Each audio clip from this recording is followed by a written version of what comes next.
প্রিয় দর্শক মণ্ডলী,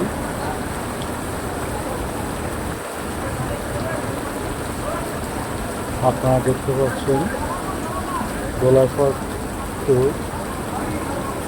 যাত্রাবাড়ি মাছরাহাটের লিঙ্ক রোডের অবস্থা। যেহেতু বৃষ্টির কারণে জলাবদ্ধতা সৃষ্টি হয়েছে এখানে।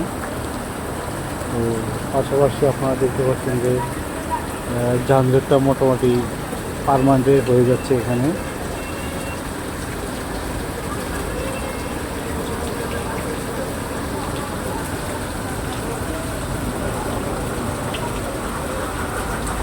খাল এবং রাস্তা দুটো পানি সমান একাকার হয়ে গেছে।